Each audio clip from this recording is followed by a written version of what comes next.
Coucou tout le monde, on se retrouve enfin pour ma vidéo comment j'ai vaincu l'acné sans traitement médical particulier. Je sais que je repousse cette vidéo depuis 3 mois, mais voilà, on y est, c'est maintenant.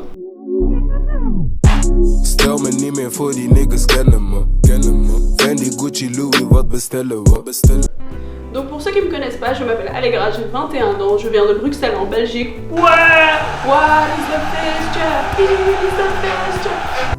Bref. Donc j'ai décidé aujourd'hui de parler de ce sujet parce qu'on ne s'en rend pas forcément compte en fait, mais dans la plupart des pays, 80% de la population serait touchée par l'acné. L'acné donc, pour ceux qui ne savent pas aujourd'hui, c'est une maladie chronique en fait de la peau. Et donc voilà, donc mon histoire à moi, elle a commencé il y a 5 ans de cela, quand j'étais en 5e secondaire. Donc au début c'était vraiment juste des boutons passagers, on va dire, qui devenaient des petites taches et qui partaient à l'usure du temps. Et un jour, en fait, j'ai été à la natation parce qu'on avait une piscine à l'école, en fait, donc je faisais de la natation. Et la prof me disait, oui, écoute, la natation, ça va vraiment te faire du bien pour la peau, etc. Le chlore, etc. C'est connu pour faire un bon effet sur ta peau.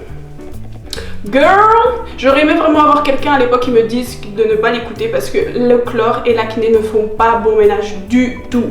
Le lendemain, je me suis retrouvée avec des boutons sur tout le visage, vraiment sur le front, sur tout le visage. Donc dès le lendemain, je me suis rendue chez le médecin en fait, qui a pu directement confirmer que c'était bien l'effet en fait du chlore sur la peau qui avait causé cet effet, en fait cette évasion de boutons. Donc faut savoir que sur le moment, j'étais vraiment choquée parce que j'avais déjà eu des boutons mais pas à ce point. En fait, c'était vraiment un délire en fait. Je vous mettrai des photos du genre d'acné que j'ai eu parce que je ne serais pas à mettre d'étiquettes comme je vous ai dit sur mon acné. Mais donc en fait j'avais vraiment peur de retourner à l'école parce qu'il faut savoir qu'à l'époque, parce que c'était il y a 5 ans de cela, les gens ne parlaient pas autant de l'acné sur les réseaux en fait. Les gens avaient tendance à cacher leur acné. Donc moi j'ai l'impression que j'étais la seule dans l'école à avoir de l'acné, ou du moins tu pouvais voir peut-être Jean-Pierre et Marie qui avaient aussi de l'acné, mais sinon j'avais l'impression que j'étais la seule quoi. Donc 5 jours après, j'ai débarqué à l'école, comment? Avec des pansements nuls sur le visage, tu connais, genre Nelly quoi. Je voulais pas trop qu'on les remarque, etc. Mais en fait on les voyait, ça attirait plus le regard qu'autre chose. Et bref, en fait, franchement, cette période de ma vie, ça a été vraiment la dépression. Ça a été une période sombre de ma vie parce que je me sentais pas comprise. Et c'est pour ça que je fais aujourd'hui cette vidéo, pour que les personnes qui en sont atteintes, aujourd'hui, se sentent en fait comprises, soutenues, parce que moi j'avais pas ce support à l'époque.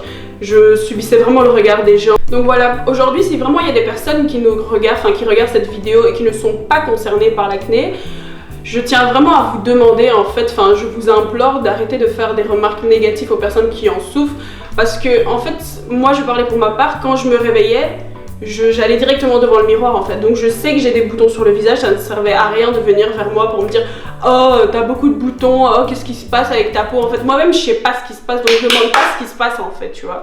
Donc voilà, et donc c'est vraiment d'arrêter en fait de faire des commentaires négatifs parce que ça nous met encore plus en dépression. Si tu constates peut-être une évolution, là tu peux faire un petit commentaire pour aller positiver la personne quoi. Mais si c'est pour faire des commentaires négatifs ou pour dire juste pour critiquer, ça sert à rien du tout.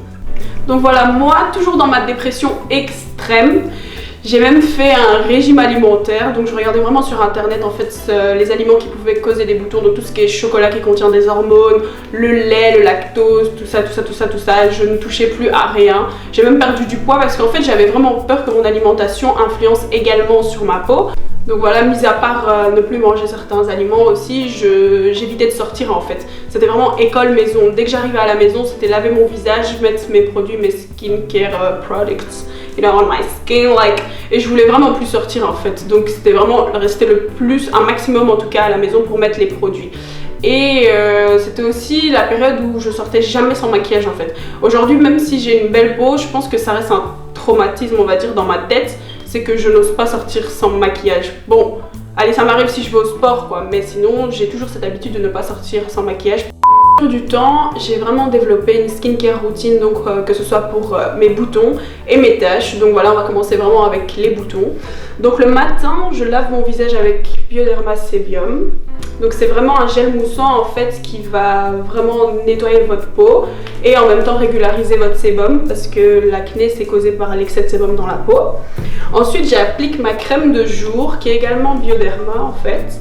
Et donc pour les filles ça constitue une bonne base de maquillage, donc c'est vraiment pour resserrer en fait les pores. pour protéger du maquillage. Donc après avoir passé une longue journée, je me démaquille avec mon eau micellaire, également Bioderma. Je vous promets qu'il n'y a pas de sponsor ou quoi, j'ai pas de follower, il n'y a pas de sponsor, je dis la vérité. Donc voilà, encore Bioderma. Donc voilà, après ceci je lave mon visage donc... Le soir en fait je change de savon, donc j'utilise, que je vais juste vous mettre ici, le Cold Face de Lush. Donc c'est un savon au charbon, donc c'est vraiment pour assécher tout ce qui est boutons etc. Et c'est vraiment un savon antiseptique, donc c'est pour éviter toute bactérie de se propager ou de se développer en fait. Donc voilà, comme masque pour les boutons j'utilise le Cosmetic Warrior que je vais vous mettre également ici de chez Lush. Donc c'est vraiment un masque à l'ail et à l'arbre à thé, donc c'est vraiment pour assécher les boutons et je vous promets qu'il agit vraiment très bien. Ensuite quand j'ai lavé mon visage, j'applique ma crème sur tous les boutons, donc sur l'ensemble des boutons, Benzac. Ici c'est 5% mais je vous conseille vraiment le 10% si vous avez des boutons assez développés. Et en fait ça a vraiment pour but d'assécher vos boutons. Donc le but est d'assécher et après vous faire peler. Donc je vous déconseille après de retirer vous-même les peaux parce que ça va vous laisser des cicatrices. Laissez vraiment votre peau peler par elle-même et ne surnourrir. Donc évitez de surnourrir votre peau en fait parce que c'est vraiment fait pour vous faire peler. Donc si vous nourrissez votre peau avec de l'huile de coco, parce que vous avez vu sur internet on disait l'huile de coco c'est bien pour la peau, en fait vous allez juste fuck up le processus. Donc voilà, laissez-vous le temps, laissez le temps à votre peau en fait de réagir au produit. Moi j'ai utilisé ça on va dire pendant un mois pour que ça fasse vraiment un bon effet, que mes boutons ça sèche vraiment quoi. Donc après ceci, j'ai une autre routine pour les taches parce que tous ces boutons en fait vont devenir des taches. Personnellement ils devenaient des taches. Et donc voilà, pour mes taches en fait ça restera la même skincare routine du moins pour les savons, le démaquillant et la crème de jour. Par contre le masque et les soins vont changer. Donc comme masque j'utilise toujours Lush, donc c'est le Browns and Honey. Donc ça contient du jus de citron, du miel et également du gingembre. Donc c'est vraiment idéal pour cicatriser la peau. Ensuite, comme crème en fait, je vais vous la mettre juste ici. Crème cicatrisante, j'utilise la Roche-Posay Cicaplast. Donc franchement en 2 semaines, vous pouvez voir le résultat. Ça va vraiment très bien cicatriser la peau. À appliquer 1 à 2 fois par jour. Si vous sentez que votre peau devient très grasse à 2 fois par jour, vous diminuez la dose à 1 fois par jour. Donc voilà, après avoir appliqué le Cicaplast de la Roche-Posay, j'applique par-dessus le Tea Tree de chez Lush. Donc c'est vraiment un antibactérien également et ça rend vraiment la peau plus douce, etc. Donc voilà, je vais vous donner quelques conseils, quelques tips qui peuvent changer la donne sur tout ce processus en fait. Donc chaque matin, moi je me réveille, je bois une tasse de thé vert avec un demi-citron pressé parce qu'on connaît vraiment les bienfaits du thé vert pour la peau et également du citron. Donc je commence vraiment ma journée en mode detox, you know what I mean, like. Et bref, après je consomme des oméga 3 en fait. Donc les oméga 3 c'est vraiment bon que ce soit pour le cœur mais également pour la peau. Ici c'est vraiment l'édition avec vitamine D parce que moi j'habite en Belgique donc il fait assez gris en ce moment et la plupart des Belges manquent de vitamine D, donc ça contribue également. Vous pouvez trouver en fait vos oméga 3 dans le poisson, dans le saumon ou autre, mais moi en fait je ne consomme pas assez de poisson ou du moins pas à la dose requise pour l'humain, donc je préfère directement les avoir en gélule en fait. Ensuite, j'essaye de consommer 2 à 3 fois par semaine, que ce soit des brocolis, des courgettes ou alors des concombres. Je peux vous affirmer, vraiment vous affirmer que ça change la donne. Vous pouvez constater vraiment une nette différence en seulement 2 semaines. Ensuite, ça peut paraître bête, mais je tiens à le rappeler en fait. Moi personnellement je ne m'essuie pas le visage avec mon essuie du corps parce que chez moi c'est pas le cas, je change pas d'essuie tous les jours, donc j'évite en fait d'essuyer avec pour éviter toute bactérie, tout du corps.